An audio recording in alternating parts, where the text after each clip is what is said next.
M1 Global presents.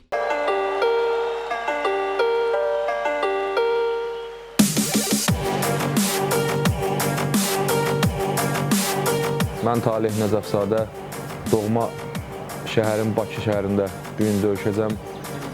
Çalışacağam öz doğma xalqımı, həmvətənlərimi sevindirim və gözəl döyüş nümayişi etdirim.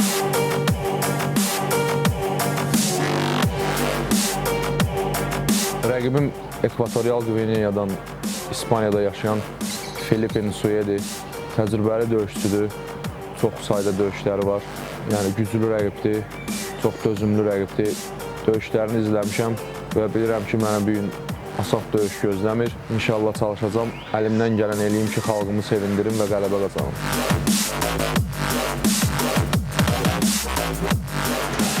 Hola, me llamo Felipe y la verdad la ciudad de Bakú me parece una ciudad bastante bonita. Tiene unos edificios bastante preciosos y luego la gente es muy abierta. El viaje me ha encantado bastante, la verdad, y considero que es una ciudad que merece la pena visitar. Sobre mi oponente, Talik, he estado estudiando mucho esa pelea. Considero que es un oponente bastante explosivo y enérgico. Tengo todos mis respetos, pero confío en mi poder de knockout, confío en mi jiu-jitsu y considero que en esta pelea no voy a tener muchas complicaciones. Sé que es un oponente bastante duro y le respeto, pero considero que yo soy mejor.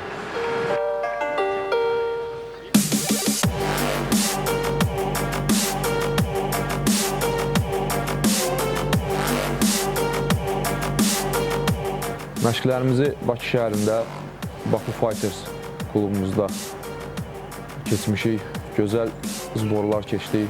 Etiqad Atakişiyevin və Anar Məmmədovun rəhbərliyi altında özümü yaxşı hiss edirəm, yaxşı formadayam. İnşallah tam gücümlə mübarizə aparıb sizləri sevindirməyə çalışacağam.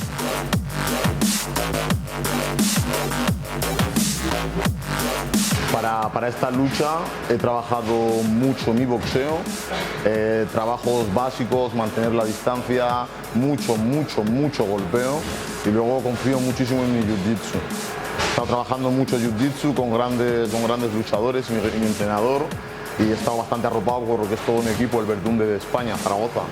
Y no tengo ningún tipo de problemas para esta pelea. Si quiere luchar arriba, lucharemos arriba, si quiere luchar abajo, lucharemos abajo. Estoy preparado.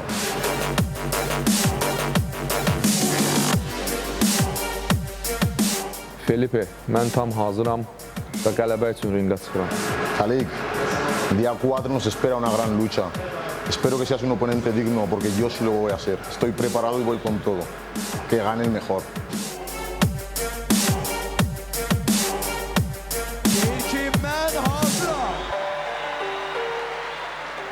Deyir ki, mən hazıram, əziz dostlar.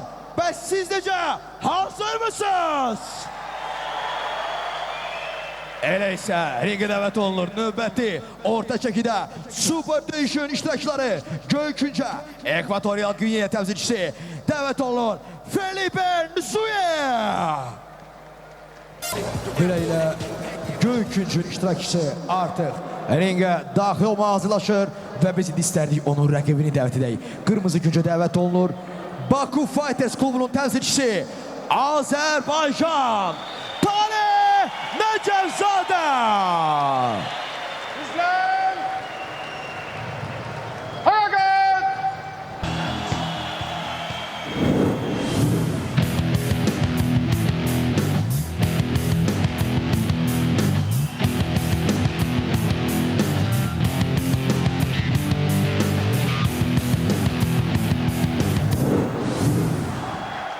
Ladies and gentlemen, this is an M1 challenge bout in the middleweight division.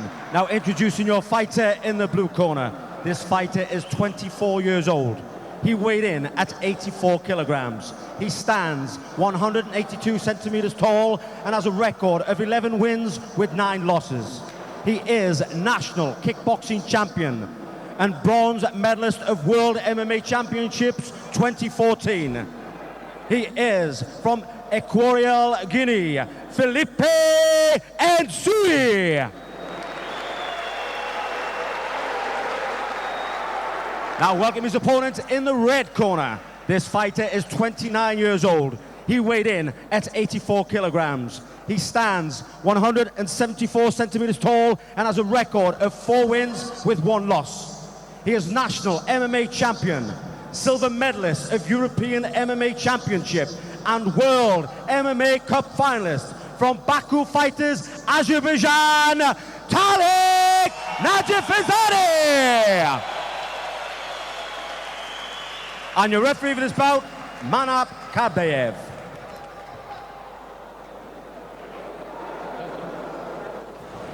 Слушай мою команду. Формула В. 3 раунда по 5 минут. Запрещается удар в затылок, вода за амуницию. Удачи. Judge. Fighter. But here we go, ladies and gentlemen, the second fight on the main card. In the blue corner, Felipe Nsui. In the red corner, as you can hear for him, the local fighter, Talik Najafizadeh. I have never seen so much muscle mass on an 84-kilo fighter ever than what I can see on Talik. I think you and I were thinking the exact same thing. Look at the muscle mass on that.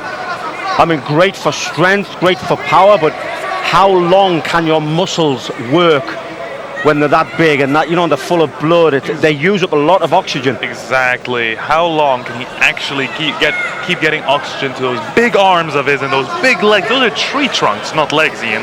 Those are tree trunks. And that's saying something, considering Nsui is another one with an exceptional amount of muscle mass as well. It's just he's a bigger fighter, taller fighter. Fits his frame a little better.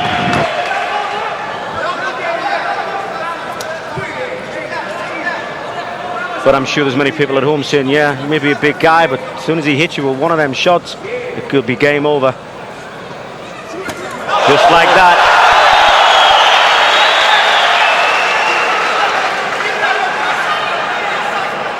Well, Felipe Nsui is another one of the fighters coming into hostile territory to try and upset the local Baku fighter. He's fighting for M1 Global for the first time in his career. But he's been a regular on the Russian regional scene. He holds a 5-9 record and is on a 2-fight losing streak.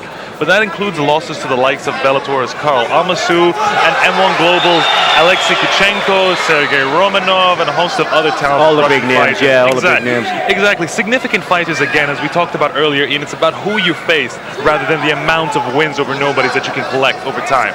Well, and Nsui threw a leg kick earlier in the round and it worked beautifully.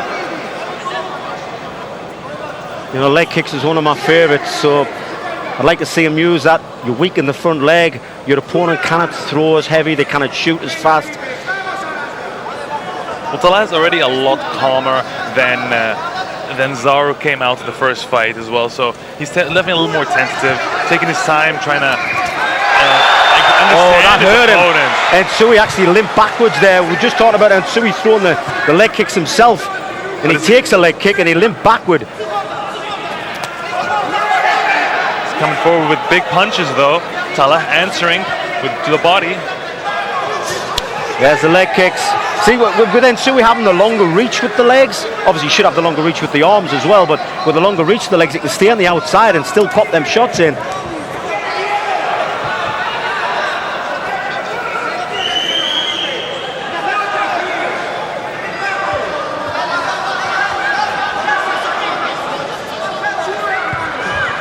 Well, Talah still in this fight, and he's 1-0 as a professional and 2-0 as an amateur. Threw a left hook and got caught with one of his own. Oh, knee! I think that actually caught its mark. It kind of shook Talik back just a little bit. He seems to be the aggressor now, holding his opponent back against the rage. Oh, that didn't work to his advantage. He got mounted. Talik applied the takedown and got mounted. Big mistake. He's just trying to hang on for dear life. No escape attempts, nothing. Just trying to stay very close to his opponent here, so we can't land big strikes. But he's back and he's giving up, and he's on top. And so he should have been ready for that. He's got a strong man underneath him. He's now on top of him. Definitely not the position Nsui wanted to be in.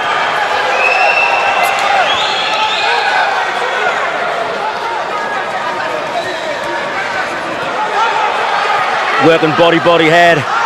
We know that he's got good ground and pound. Once he starts firing, he's just landing shots to the face. Once he starts firing, you see him posture just a little bit. And Nsui's not enjoying this at all. That's the posture we were talking about earlier. Exactly. But there's a triangle attempt. He's got it. Oh, he pulls out. Just in the nick of time. And he's back on top. Oh, trying to go for full guard. Half guard. Well, great work by Nsui. Only the fact that he didn't get mounted, that was pretty good work from his behalf on the bottom. Well, he's got 10 seconds. It looks like he's going to be saved by the bell here. He started off the round so well, but it looks like Talha is going to get this one. As the crowd roars. I don't know why the referee told him off there. That was perfectly legal. It was a shoulder charge. The referee's still telling him off. Perfectly legal. You can throw your shoulder into someone's face. No problem whatsoever.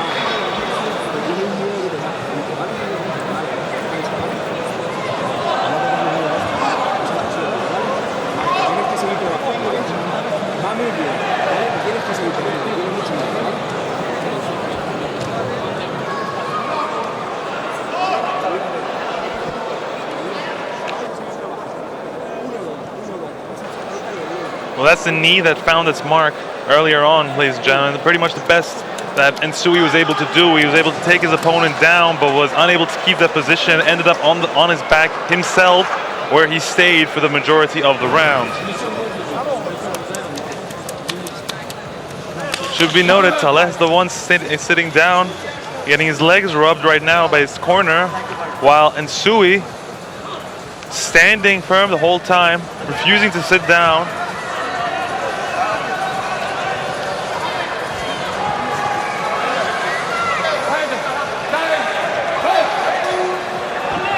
Here go the second round. Well, let's see how Talek moves now. Those muscles will be filling with blood, but he seems to be moving quite well. Normally you find that the punch is a little bit slower, takes a little bit longer for the muscles to react. Well, considering we're talking about the size of his body and his muscle mass, it should be noted that Talha has actually complained before about the difficulty of cutting down, of cutting weight. So it's definitely something to look for, that he could be... Oh! Nice uppercut, left hook. And so he's landing those kicks now, a lot more. Yeah, and so he needs to use those legs. He needs to use the reach advantage that he has. Oh, but he used the knee. That knee caught its mark again. But unfortunately, he's getting caught in a clinch. This is where Talek is strong. Obviously, the little short, stocky physique that he has. He's a lot better in the clinch than the taller man. And with the balance when it comes with those tree trunks, he calls legs there as well. Definitely to his advantage.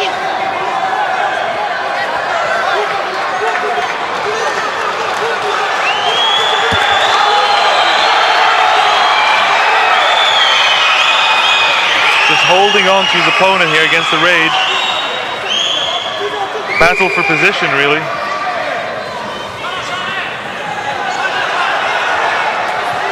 Remember the last time he did a sacrifice throw, he got caught. He got caught on the mount, but not this time. Not this time, he's in the guard. Crowd's loving this, deafening in this arena right now.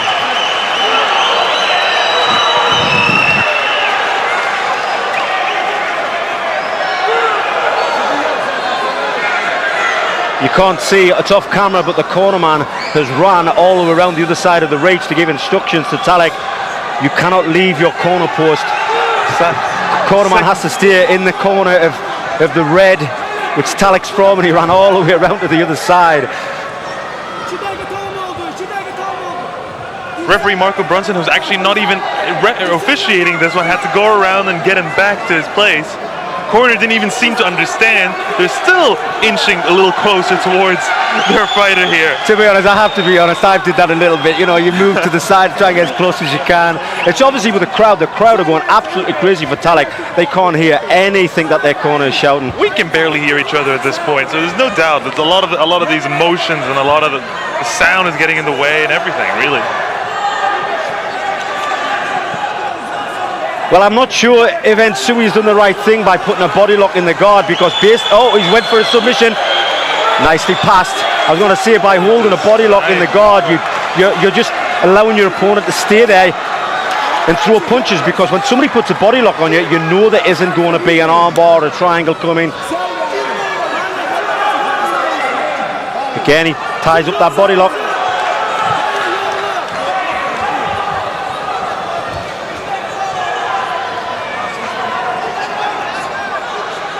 Well, what would be the advantage of putting on the body lock over having a full guard, for instance? Like, what would be the difference closing your guard over if that? you're really clever at putting on submissions from there, you know, you can ride your legs up a little bit higher than that. But the reason most people do it is so that they can't pass the guard. They obviously feel more comfortable with their opponent in the guard than they do on side control. You know, there's a lot of people who get stuck in side control and definitely mount, and that's game over. They're quite prepared to just allow their opponent to stay in guard and punch it out, as long as he's not getting hurt, but he's losing the round by doing that. He's gone for omoplata. He needs to come round to the side. Slips out.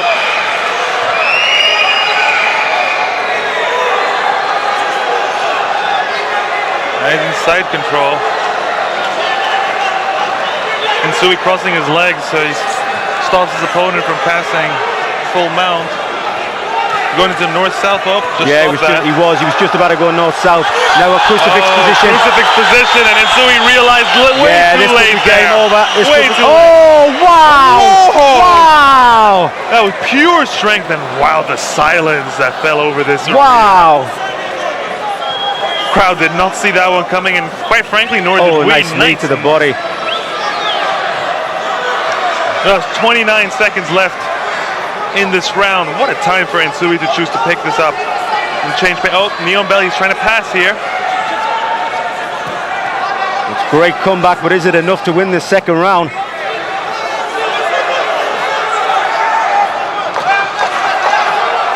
Well, 10 seconds to go. I would have applied any form of submission that I could. Trying for the north. Can't tell if he's got the position for north-south. He hasn't got north-south choke. His arms are over the top from where we could see. But that's what he should have done. Here the knock of his cornerman is shouting 15, 20 seconds, whatever it may be. That's the best time to go for a submission. Because at least if you fail it, you've only got about another 5 seconds and the round is over.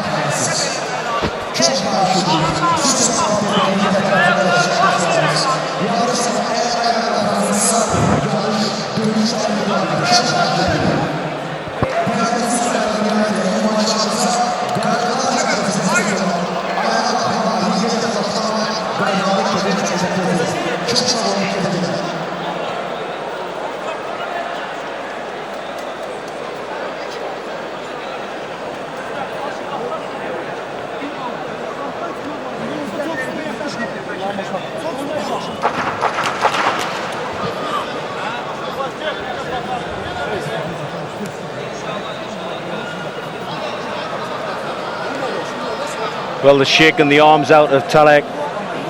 Obviously, he's pumped. Trying to get some blood back into those. Trying to get the blood circulating around those arms. Look at the size of his traps, man. He looks like a bodybuilder. He looks unbelievable. It reminds me of Mariusz Pudnowski when he first started. Now, he has lost a lot of size just for MMA. Well, here we go, third and final round.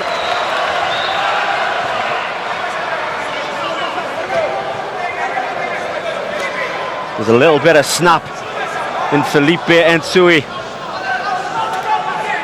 Well, he probably was motivated by the way he finished that second round. Even if he doesn't take the second round, he can take note from it that his opponent's tiring and that he's still in this fight, despite what the crowd thinks. Nice reversal. The rope saved him. Oh, man. Ensui had the momentum to throw him over him, but the ropes knocked him right back down.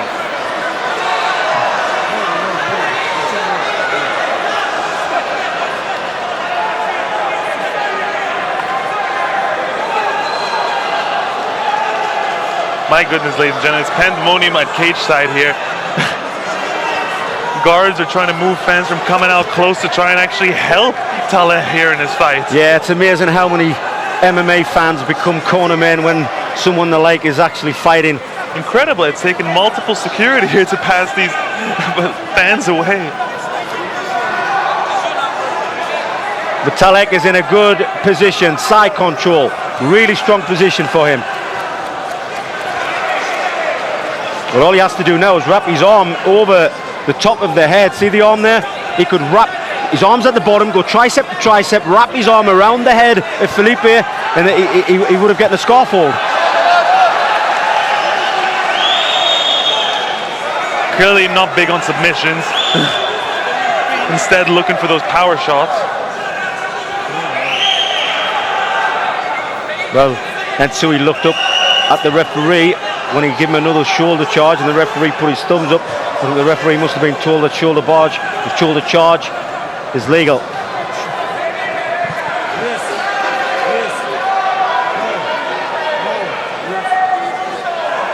Still over half a round to go.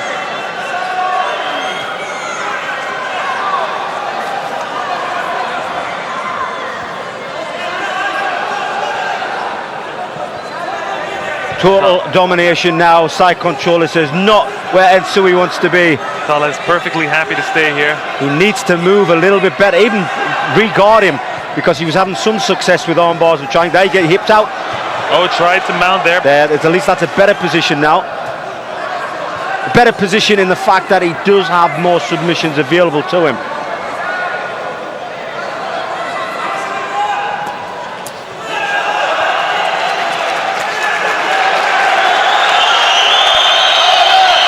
Well, the crowd are giving him some support.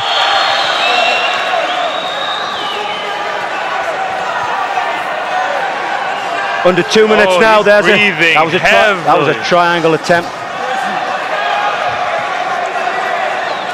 Talas has his mouth open as he's firing these shots as well. You can tell it's taking everything out of him. Yeah, Felipe Nsui needs to move. He needs to do more than this. You know, he needs to kick out. He needs to try and reverse. Control the head, hip out, elbow, hand, hip, get back to his feet, do something. But what is he doing? He's trying to avoid punches. But I'm sure he's tired as well.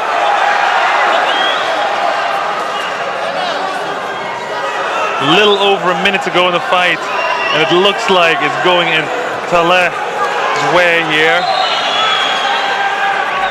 The referee's calling action, so Taleh needs to keep on moving, otherwise he will stand it up. We've seen the referee stand it up from a rear mount position, so he will definitely stand it up from a guard position. Certainly. This referee's been no nonsense all night.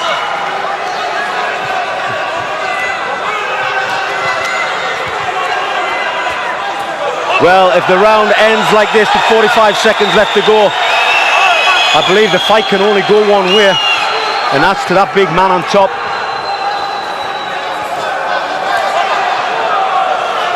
We're down to the final 30, but this is where he's tired, and those long legs of Felipe Nsui could pull off a submission. Oh, he just rips out of it. Nsui's still trying to wrap his legs around He's got to do something, whether his cornermen have told him there's only 15 seconds left or not, but he's got to try. His corner is actually very quiet on the other side, not giving much instruction.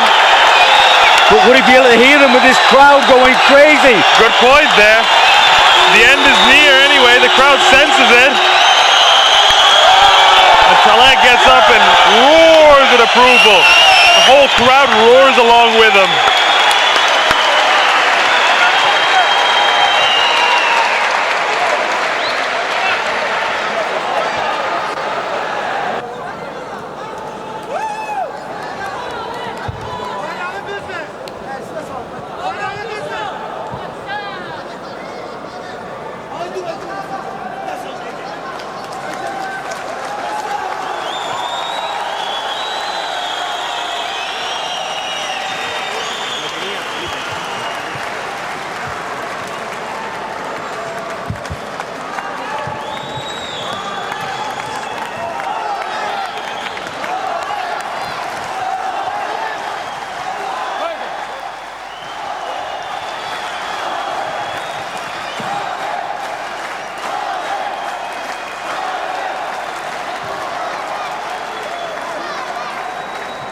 Ladies and gentlemen, after 3 rounds of action, we go to the judges' scorecard for a unanimous decision in favor of your winner, Tariq Nativani!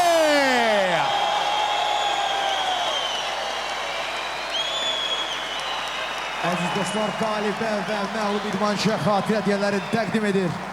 Yarışımızın fəxri qonağı Zeynal Üsübov. Azərbaycan M1 Federasiyasının xatirə hediyyələri təqdim olunur. Qalib və məğlub idmançıya.